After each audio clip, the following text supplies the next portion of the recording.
I'm RA Schwartz, along with my co-host today, Brady Klopfer, and welcome to the WNBA Insider Show. Each week we cover different topics important to the W, using X's and O's along with key stats we bring honest and critical analysis. Welcome. To start off this episode, unfortunately, Rachel's not able to be with us for this recording, but she did send an audio kind of talking about the topic for this episode. Hey guys, sorry I can't join you today. I am busy at the SEC tournament right now. Hope you guys can manage listening to the podcast with primarily REA's voice. I apologize for that. But honestly, my contender for this season, I got to go with Seattle. How do you not? After what they did last year, what they're bringing back, the way everything's shaping up to be. Brianna Stewart's just on an absolute tear, and I completely anticipate that to continue. So looking forward to getting back to the podcast soon. Take care. Thanks, Rachel. A lot of people have considered, Brady, that Seattle is going to continue this WNBA trend, if you will, of teams getting to the championship, winning the championship, and kind of, holding king of the court, if you will, for a few seasons. Right off the bat, Brady, I want to know, do you see Seattle in that situation, or do you think that there's some legitimate teams that can make them work for their money? I think there are a lot of teams that can make them work. Seattle is obviously the front runner here, but there hasn't been a WNBA team that repeated as champions since the Sparks did it in 2002. We've had a lot of teams, like you said, that have stayed right there at the top. Obviously, the Lynx are the kind of the staple of that, but repeating is really hard because there's a lot of parity in this league. So Seattle favorite to me, but I would take the field over Seattle if I were betting on it. I think it's more likely that someone else wins, even though Seattle is definitely the team that is most likely to win. Yeah, and that's kind of what our topic for this episode is going to be. Who is the top contender to possibly dethrone Seattle? Just looking at it, a lot of people, they swept in the finals, they destroyed DC, and obviously DC fans will quickly jump up and say, Delle Donne wasn't 100%. And I do think, and I'll even put this down to literally one aspect of Delle Donne's game that I think really affected it is her shooting motion from three starts with her legs. Yes. And with that knee injury, you could just see she didn't have the oomph to get the ball in the hoop. Everything was coming short. Her shot looked off. Just everything looked bad. So, if Delle Donne has a good knee, I don't see Washington winning that series, but I do think we're very different about this idea that the Seattle is all dominating, Absolutely. It would have been a much closer series because there's such a domino effect when you lose your best player, or when your best player is compromised, I should say, because it's not only that you're not getting 100% of Delle Donne, but then Seattle's defense doesn't have to guard her as tightly. They can spend more energy, more commitment on the Mystic secondary and tertiary options. There's just such a domino effect as soon as that best player on your team is at all compromised. Seattle was clearly the best team last year from opening tip until the finals. I think they would have won that series regardless, but it would have been competitive. It would have been much more entertaining, I think, and maybe gotten a few more 100 or 1,000 viewers to watch the series. But let's jump back to top contenders. I'll let you go first, Brady. Who, in your mind, which team in the W for 2019 is the team most likely, if you were a betting man, that you'd put your money on to dethrone the champs? So there are a lot of really, really good options. I think you can make a case for, 5 teams probably. But if I had to put money on a team, it would be Phoenix. I think, first off, I might have a little bit of bias here just because that playoff series was so fun and I just want to see it happen again. Yes. Like I would pay a lot of money to have a 5-game series between the Mercury and the Storm this year. But when you break it down, to me, the biggest X factor in knocking off the best team in the league is being able to approach them from all angles, being able to not have a weakness that can be exposed at the highest level, which happens every year. You see teams, they have a weakness that might be perceived as a small weakness during the regular season. But once you're in a 5-game series, once the opposing coach is game planning for you every day in every game at a level that they're not able to do in the regular season, you see those small weaknesses get exposed as glaring weaknesses that are fatal flaws. And to me, Phoenix, they don't have that weakness that Seattle can absolutely take advantage of. They're strong offensively, both on the perimeter and in the interior. They're strong defensively on the perimeter and in the interior. They have one of the top coaches in the league. They have depth. They have switchability. They have length. They have all the factors you need to be an elite team, in addition to having one of the greatest clutch and playoff performers in the history of the sport, Taurasi. But then one other thing that I think is not talked about enough with Phoenix is the physicality of Brittany Griner.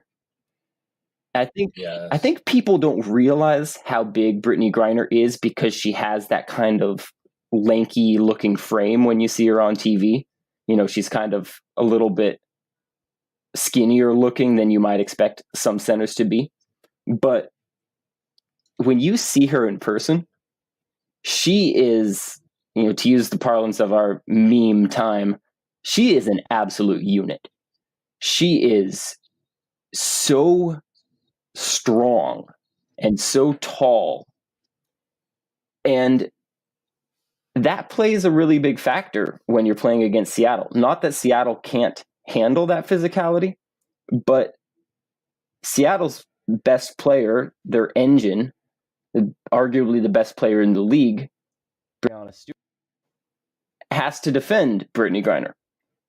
And even though Stewart is a better player than Griner, that's a lot of physicality to have to defend in a 5-game series. And when you're having to defend someone that big and that physical, it compromises you a little bit. It makes you a little bit less efficient, a little bit less energetic on the offensive end of the court. And you can start to see some diminishing returns there a little bit. Now, we didn't really see that in the playoffs last year, though that I think was partially due to the fact that Breanna Stewart just had a historically great year and she was on an unstoppable tear. But I think if they end up in a close series, forcing her to work that hard on the defensive end of the court could ultimately give Phoenix an advantage. Well, also, I would add a couple things to it. And let me be 100% clear. If you've listened to this podcast, you know I am not the largest Brittany Griner fan. I think she has all the skill sets. She never really lives up to where she could be. But I think one of the best things about Phoenix matching up with Seattle is the ability of Seattle a lot of times will switch Stewie and Natasha Howard so that you can rest Stewie a little bit and she can be a little bit more dominating on offense, even though she is a lockdown defender. But when you have Phoenix with their ability to use Bonner also and have that length and size, and they can move her to the 3, they can move her to the 4, and then have another physical, like the length of Phoenix really puts a clog in Seattle's wheel, because their ability to say, oh, you want to switch it up? Cool. We're going to continue. Like, Phoenix is the type of team that no matter who they're playing, they can say, we're going to do our style of game and you're going to have to adapt to us, which many teams can do that for a lot of the teams in the league. But when you go up against Seattle, often you have to play reactionary versus attacking. Yeah, absolutely. That's a great point. Phoenix can really force the game in their direction. And they have an answer for a lot of things because of that length you were talking about. When you have Bonner in January and now they've gone out and added Essence Carson to that, that's the type of length and athleticism that gives you so much flexibility defensively, because you can switch so much. And that really allows you to play the game the way you want to play instead of the way your opponent wants to play. Oh, and their biggest weakness, let's be honest, is Diana Taurasi on defense. And with the roster that they have constructed, with the length, with the size, and with the speed, they can legitimately kind of, hide her back and put her on, we're going to put her on, you wouldn't put her on Jewel Lloyd, Clark. Yeah.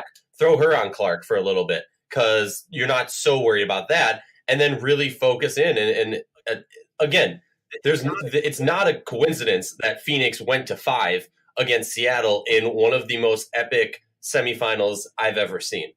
Absolutely. It's a matchup that works for them. They have the coaching to make it work. They have the leadership to make it work. And going back to Taurasi and being able to hide her, let's just make one thing clear. You want your worst defensive player to be your point guard. That's one of your 5 players has to be your worst defensive player. It should be your point guard. That's, a champagne problem. Oh, I mean, I feel like all of Phoenix is just champagne problems, right? True. You have a team that made some noise in the playoffs when I'll put that out there. I'd say currently right now, the best player on their roster, and I'll take all the flack, is Bonner. I think this past season, people were shocked by Taurasi's ability to continue at this high level. Taurasi, in my mind, she's going to put up her points. She's more that person when you're in a clutch moment.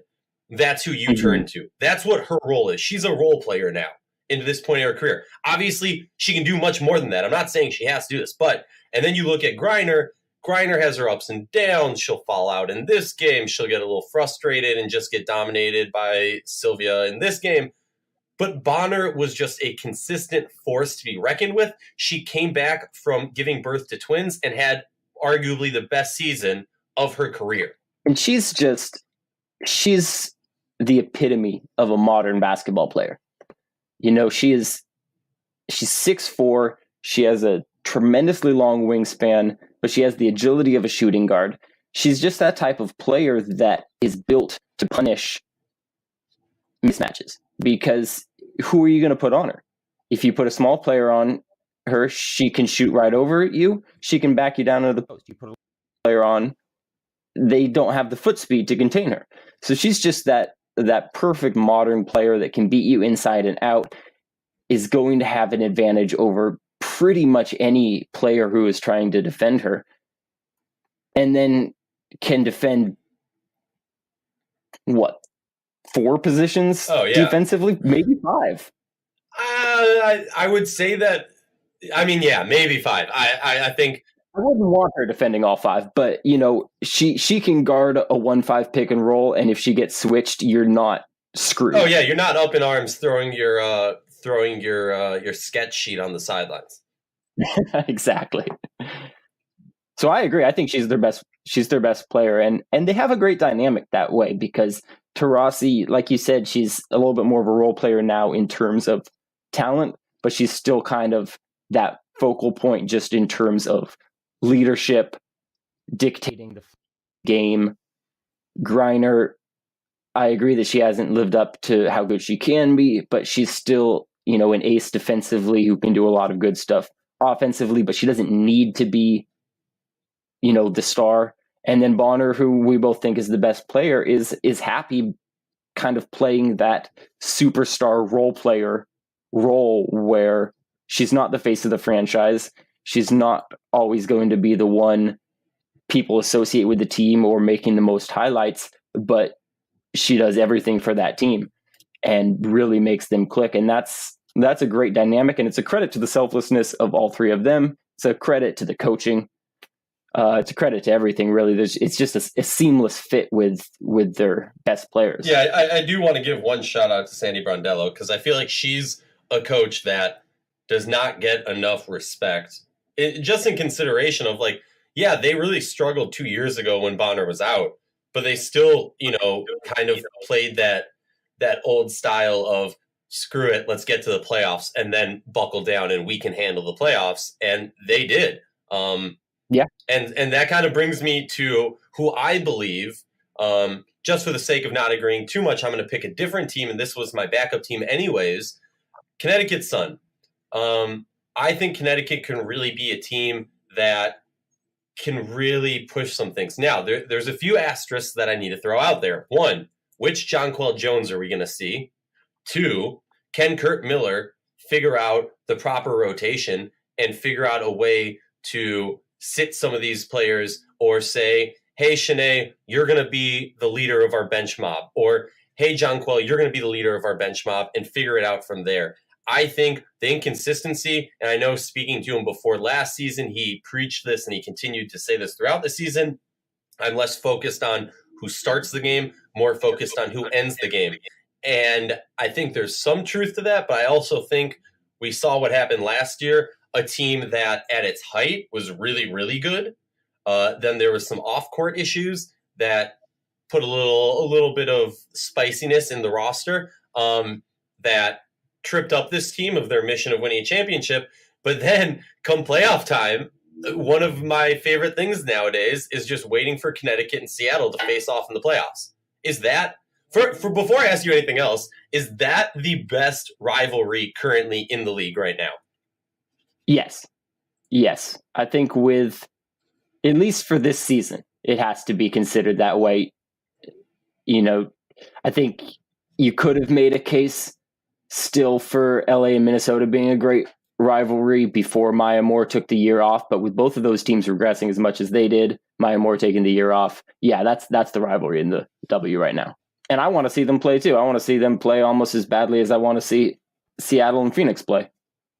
Oh yeah, I mean, my ideal, honestly, would be, I would love a Connecticut Phoenix best of 5 semifinals to see who goes on to take on Seattle, because first of all, that game between them was, I mean, just that, you can post on Instagram, you can clap in my face, won't win you games, was probably the greatest moment in many years of WNBA basketball, just because that really showed, like, one of my pet peeves is too often everybody's all hunky-dory, we're friends, whatever. These are highly trained competitive athletes who want to win, and that broke out in that game where Taurasi was just like, I am going to will us to victory. And even when they took on Seattle in that game, I mean, Taurasi, that battle between Taurasi and Bird towards the end, when they were just, shooting lights out back and forth, was amazing. I would love to see a Connecticut team, because I think Connecticut has a lot of the same abilities as Phoenix, as far as, it's not just one player. They have this ability to really spread the love throughout Jonquel, Shanae, the Thomas twins, as I like to call them, Shakina Strickland. This is a team that is really built for the playoffs. They have the depth. For me, it's more so finding the comfortableness between the players, finding out which, these players work really well together, and finding out how they're going to figure that out for the whole season. Because it's not just, you can't just wait for the playoffs. Connecticut needs to get a higher seed and stop playing these one and done playoff games if they want to really make a championship run. Absolutely. That's going to be key for them to hit the ground running this season, those top seeds. And I agree with you. This is a team that matches up with Seattle for many of the same reasons that we were talking about with Phoenix. They can get it done in so many different ways. They have so much depth. They have people who can beat you inside and out, offensively and defensively.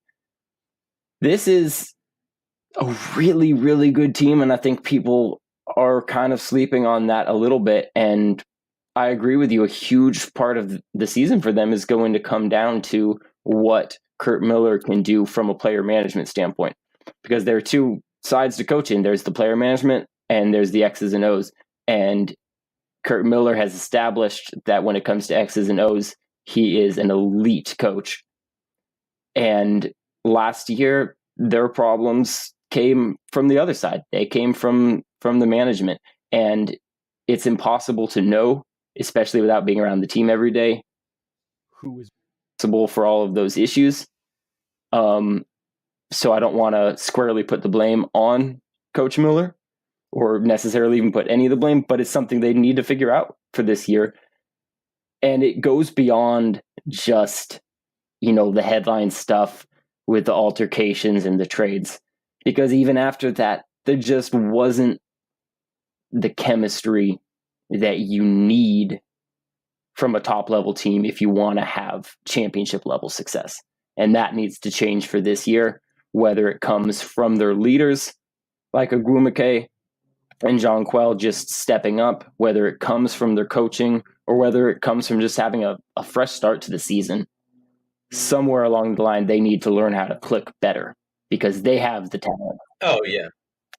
Oh, definitely. And I think, and I'm just going to point this out because I know a lot of people are going to listen to this and immediately jump up and say, Seattle swept Connecticut, and the closest game between any of them was like, what was it, 14 points or like 8 points or over 10 points. So they weren't even close. Yes, I get that. They swept them. That's fine. But again, what we're talking about is last year, I think Connecticut regressed. Over the past 3 years, I've been very tall standing saying Connecticut is, in my opinion, the sleeper team that is going to win, that's going to be contending for a championship. Last year, I expected them. I predicted before the season, I said there's a huge question mark with this whole JJ and Shanae thing, but assuming that gets figured out, I expect to see them in the finals. Obviously, it didn't get figured out, so I think I was right to some extent. But I do expect a little bit more consistency. And hopefully, I mean, a lot of people talk about Jonquel did not look herself. I know she got in late last year, like a day before the first even preseason, or was it a regular season game? So she was extremely late, which maybe that had some effects to it. I saw some reporters saying she wasn't in game shape due to some other stuff. I don't know. At the end of the day, in my opinion, Jonquel is going to have an ability to lead this team better towards a championship against Seattle or Phoenix than Shanae would. And hate me for saying that. No, I agree with you. I completely agree with you on that. I think she's that player for that team. Well, because she has that length, that size, that ability to score from various. I mean, the Jonquel we saw 2 years ago, we only saw glimpses of this past season. And I think that was a huge issue for why Connecticut kind of stumbled. Yeah, I agree. And just to add on to that, in this league, you can't win unless you're operating at nearly.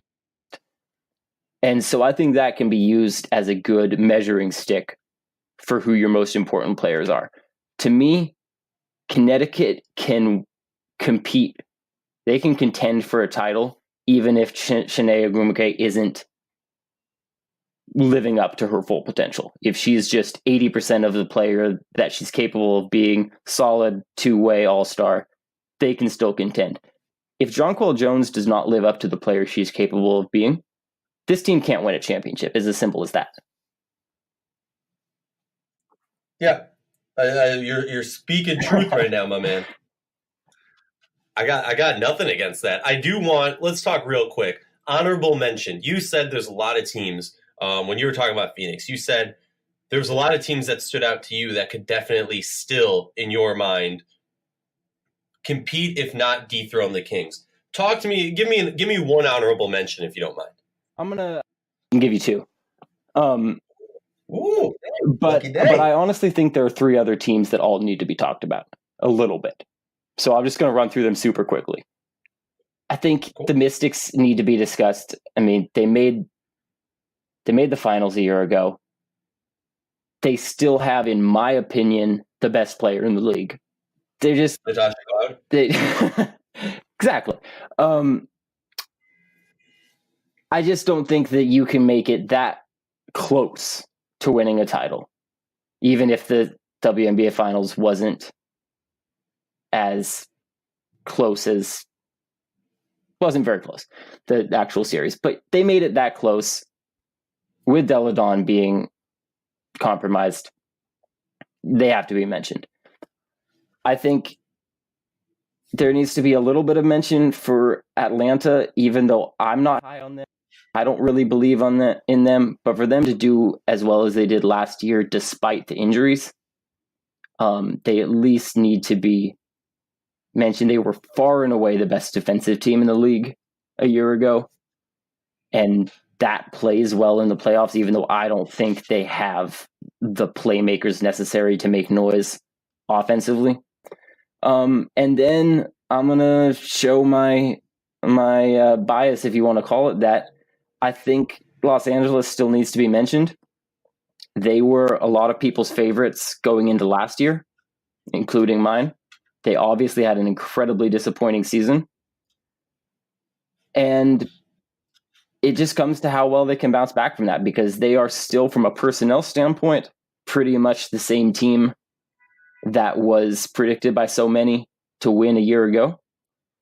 They obviously made a huge coaching change, and so much depends on how they respond to that. I'm not incredibly optimistic there, but you don't know until you see it. They have to be considered a pretty, either the favorite or close to the favorite in the Liz Cambage sweepstakes. You have to consider that. But ultimately, as real quick about that, we've talked on Twitter about this briefly. We've talked off Twitter about this briefly. I want your take. Realistically, we're in the finals. Put on your hypothetical hat. Seattle Storm taking on Liz Cambage, Candace Parker. Let's say Liz just legitimately drops in and they don't lose anybody. They keep the current roster and Liz drops in. How in God's green earth does that lineup work in your mind to take on Seattle specifically? It's going to be hard. It's going to be hard, but I'm a believer in talent, and you get the talent and you try to make it work. I think the biggest obstacle for them is figuring out how Candace Parker and or Nneka Ogwumike can play more of a small forward role, because obviously you have three players who are arguably centers in a roster there. Something's got to give. Now, Parker is an elite athlete who has spent a lot of her career playing on the perimeter. I think Ogwumike has a lot better foot speed than people give her credit for. I think there's a chance that those players can defend on the perimeter pretty decently. Obviously, Candace likes to play on the perimeter offensively, and Ogwumike has a decent jump shot that she's just oddly reluctant to take from distance. Makes no sense. So she would need to make a clear adjustment offensively, because you can't just pack the lane with Cambage and Ogwumike. What you would need to do, in my opinion, is put Ogwumike at the line, put Cambage in the paint, and you either run inside out or you run a high pick and roll with Parker handling the ball, Gray and Ogwumike spacing the floor, and Parker and Cambage running the pick and roll, and you have the spacing that way. So it's going to take a ton of adjustments, especially from Nneka Ogwumike. But she's an incredibly smart player, an incredibly willing player, and she is a tremendously underrated athlete. I think people see her size, because she's very broad-shouldered, she's very strong, she's very capable defending the interior, and they mistake that for being a lack of athleticism. But she has a really good foot speed. She also just has much younger legs than Candace Parker. And honestly, not to knock her, I think Candace can play almost any position. But does she have the ability to play almost any position for a whole game and for a whole season? Yeah, that's where probably not. So I think it would have to be a case of changing a little bit once you get to the playoffs, because I think they would need to hide Candace a little bit just during the regular season, just to conserve her energy, conserve her body.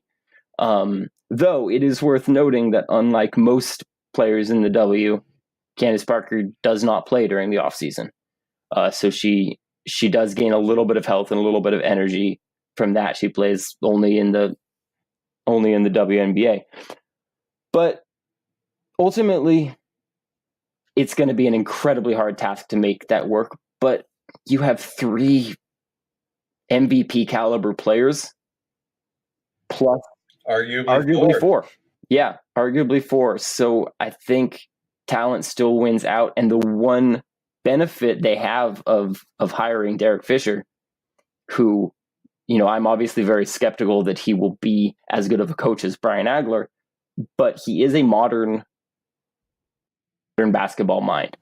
He is a player who played very recently, who coached very recently, who is doing analysis right now. He is very used to the modern game. And when I've talked with him about this team, he's very comfortable with the defense the way it's been. but he wants to modernize some of those offensive elements. He wants to get in transition more. He wants to space the floor a little bit better. He wants to have more versatility, which is something that they didn't have last year. They were not a versatile team offensively. So even though, wait, did you ever bring up to him, as we've talked about many a times, the deep twos that LA loves to take? I haven't mentioned them specifically to him, but I have asked him about making that offense more modern, evolving it, and he has certainly alluded to the fact that they need to incorporate some of those modern elements, like 3-point shooting a little bit more, because that plagued them so immensely last year. And I talked with Coach Agler about it many times. He was frustrated by it. He knew it was a problem, and it was just, for whatever reason, it was something they could not move past. So yeah, it was banging your head against the wall. Well, Brady, I appreciate you taking the time to join us for the episode. I know you're working with some great stuff with The Athletic, but I hope we'll have you on more episodes and more podcasts throughout the season and the off season, and talking deep dives about what's going on throughout the league. Absolutely. I look forward to it. Awesome, man. Well, folks, that's all we got for today. I'm Maria Schwartz. That awesome voice next to me was Brady Klopfer. This has been the WNBA Insider Show. Each week we cover different topics important to the W.